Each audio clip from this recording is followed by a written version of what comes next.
par l'Étoile du Haut. Un petit rappel de ce que c'est l'Étoile du Haut, c'est un centre de périnatalité sociale qui dessert tout le Haut-Saint-François pour les familles 0-5 ans et personnes enceintes. Le podcast d'aujourd'hui abordera le développement de la motricité globale des enfants 0-5 ans. Pour commencer, on va vous montrer un barème approximatif de le développement d'un enfant par tranche d'âge. Il faut se rappeler que chaque enfant est différent et évolue à son rythme. Pour commencer, on va y aller avec le barème pour les bébés de la naissance à 6 mois.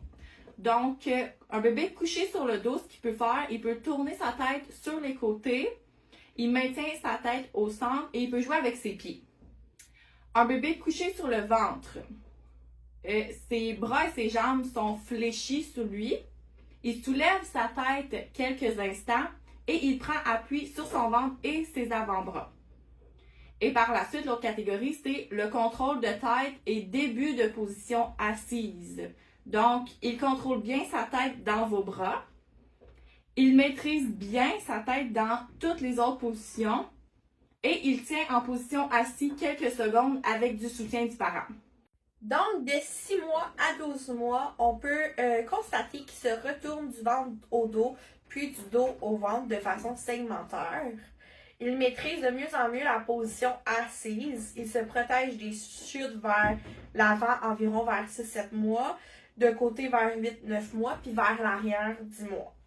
Quand il est couché sur le ventre, il se redresse pour s'asseoir en prenant appui sur un côté et s'aide de son bras. Il fait de même quand il est couché sur le dos. Il rentre sur l'abdomen à la manière d'un commando dans le fond. Il soutient le poids de son corps quand on le met en position debout. Il se déplace à 4 pattes. Il passe de la position assise à la position à genoux en s'appuyant sur un fauteuil. Il se met debout en se tenant aux gens ou aux meubles. Il se déplace de côté en se tenant aux meubles. Il fait quelques pas s'il est tenu des deux mains. Il fait quelques pas aussi s'il est tenu d'une main.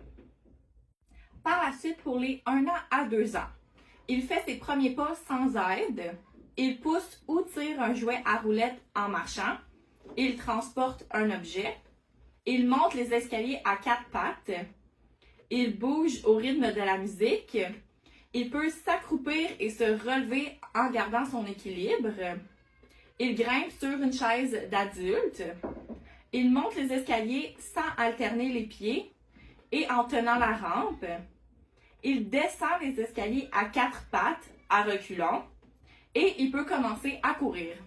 De 2 ans à 3 ans, il peut tenir la position accroupie. Il descend l'escalier seul en se tenant de la rampe, sans alterner les pieds. Il court, grimpe et glisse. Il sautille sur les 2 pieds ensemble. Il peut transporter un objet en marchant tel son ourson.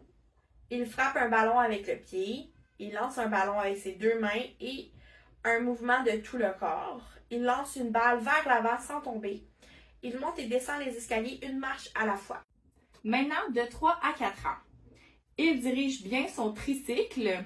Il court avec plus de facilité. Il monte et descend les escaliers en alternant les pieds. Il lance et attrape le ballon plus facilement aussi. Il lance une balle vers une cible. Il commence à se tenir en équilibre sur un pied pendant quelques secondes. Et maintenant, pour le 4 à 5 ans, il lance et attrape une balle. Il peut apprendre des techniques de nage. Il saute sur un pied. Il fait des sauts en hauteur. Il marche sur les talons sur le bout des pieds. Il conduit une bicyclette munie de roues stabilisatrices. Il lance le ballon avec plus de force. Il coordonne mieux ses mouvements. Il peut lancer la balle par-dessus l'épaule ou par-dessous l'épaule. Donc ça, c'est une grille de développement de la motricité globale faite par le CHU Sainte-Justine. Merci d'avoir écouté notre podcast et on se revoit au prochain! Yeah!